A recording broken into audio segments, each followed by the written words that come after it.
Episode 2 की शुरुआत में हम देखते हैं कि करण को होश आ चुका है और असल में ये करण नहीं बल्कि अर्जुन होता है जिसके सीने पर गोली लगी थी। हालांकि देविका अर्जुन को ही करण समझ रही थी और करण कहाँ है इस समय किसी को भी नहीं पता। अब देविका अर्जुन को अकेले जाने के लिए डांटने लगती है और अर्जुन तो अपने भाई के बारे में सोच रहा था कि वो अब कहाँ होगा। तभी देविका को अर्जुन की शक्ल देखकर शक होता है कि जरूर तुम्हारे साथ राहिल के अलावा कोई और भी रहा होगा, लेकिन तुम मुझे बता नहीं रहे। पर अर्जुन उससे कुछ भी नहीं बताता, यहाँ तक कि ये भी नहीं कि मैं करण नहीं अर्जुन हूँ। इसके बाद फिर से हमें पास्ट का सीन दिखाया जाता है जहाँ लोग हाथी के दांतों की तस्करी कर रहे थे। फिर प्रेजेंट में हम कस्बा को देखते हैं जिसे वही आदमी सब बता रहा होता है कि पुलिस वाले ने मेरे से क्या क्या पूछा और ये वही आदमी होता है जिससे करण पूछताछ कर रहा था। अब इनकी बातों से ही हमें पता चलता है कि कस्बा ने करण को मरवाने के लिए गुंडे भेजे थे क्योंकि वो बार बार उसके माल पर नजर डाल रहा था। फिर कस्बा अपने भांजे पर बहुत भड़कता है कि ये काम ठीक से नहीं हो पाया, अगर तेरे बारे में पता चल गया तो पुलिस वाले किसी को भी नहीं छोड़ेंगे। इसलिए अब कस्बा अपने आदमी से कहता है कि उस बाला को बुला, वही अब इस पुलिस वाले को संभालेगा। अब बाला कौन है वो हमें आगे पता चलेगा। इसके बाद जब वो आदमी जेल के बाहर आकर बाला को फोन मिलाने लगता है तो कस्बा का भांजा उसे धमकाता है कि बाला नहीं आएगा और ये काम तो मैं ही अंजाम दूंगा। ये कहकर वो यहाँ से चले जाता है। इधर हम आरिफ को देखते हैं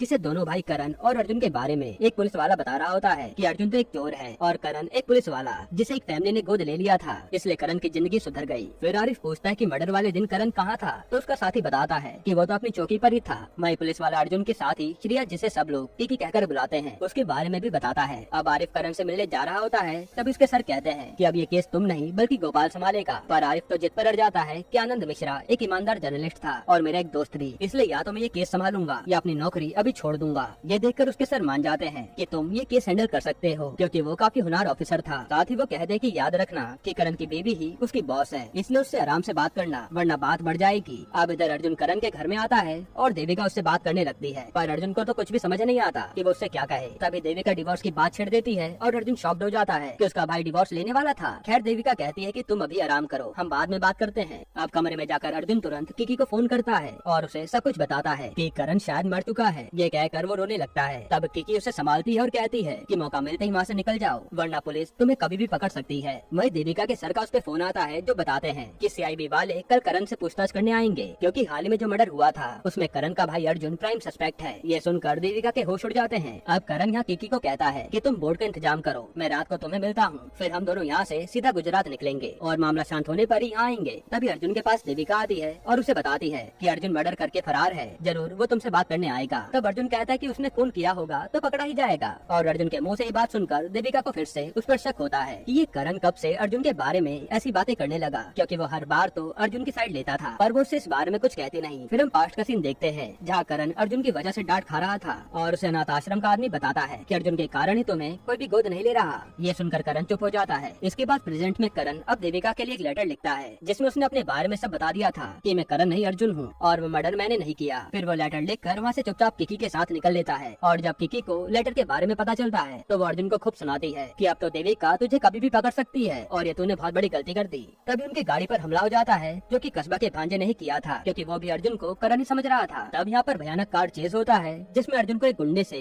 कस्बा भाई के बारे में पता चलता है। हालांकि ये दोनों किसी तरह से गुंडों से लड़कर अपनी जान बचाते हैं और फिर वहाँ से बचकर निकल जाते हैं। वही जैसे ये बात कस्बा को पता चलती है कि इस बार भी करण बचकर निकल गया तो उसे बहुत गुस्सा आता है कि पुलिस वाले को बार बार छोड़ने से सब पुलिस वाले उनके बारे में जान जाएंगे। फिर जैसे ये दोनों बोट के जरिए वहाँ से जाने वाले थे तभी अर्जुन को समझ आता है कि शायद करण को कस्बे ने ही मरवाया है, इसलिए वो यहाँ से जाने को मना करता है कि अब तो मुझे पता लगाना होगा कि कस्बे ने करण को क्यों मरवाया। लेकिन किकी कहती है कि करण को भूल जा और यहाँ से चल। साथ ही वो अर्जुन को ये भी याद दिलाती है कि करण उसे कैसे अनाथ आश्रम में छोड़कर नई फैमिली के साथ चला गया था। पर अर्जुन कहता है कि चाहे कुछ भी हो वो मेरा भाई था जो मेरे साथ हमेशा खड़ा रहा और मैं सच पता लगा कर रहूंगा, वो भी करण बनकर ही। तभी किकी कहती है कि वो लेटर तो देविका कभी भी पढ़ सकती है तो तू क्या करेगा। ये सुनते ही अर्जुन कार से सीधा देविका के पास जाने लगता है ताकि वो लेटर को हटा पाए। इधर हम देविका को देखते हैं जिसकी बेटी को प्यास लगती है इसलिए वो पानी लाकर देती है और वहीं पास में उसे वो लेटर रखा दिखता है। अब जैसे देविका उस लेटर को पढ़ने वाली थी अर्जुन वहाँ आ जाता है और देविका लेटर नहीं खोलती। फिर देविका उससे पूछती है कि तुम बाहर कहाँ गए थे, लेकिन तभी उनका कोई डोर नॉक करता है और वो भी आधी रात को। फिर देविका झाँकती है तो डोर पर आरिफ खड़ा था जो करण से पूछताछ करने आया था। यहीं पर एपिसोड 2 खत्म।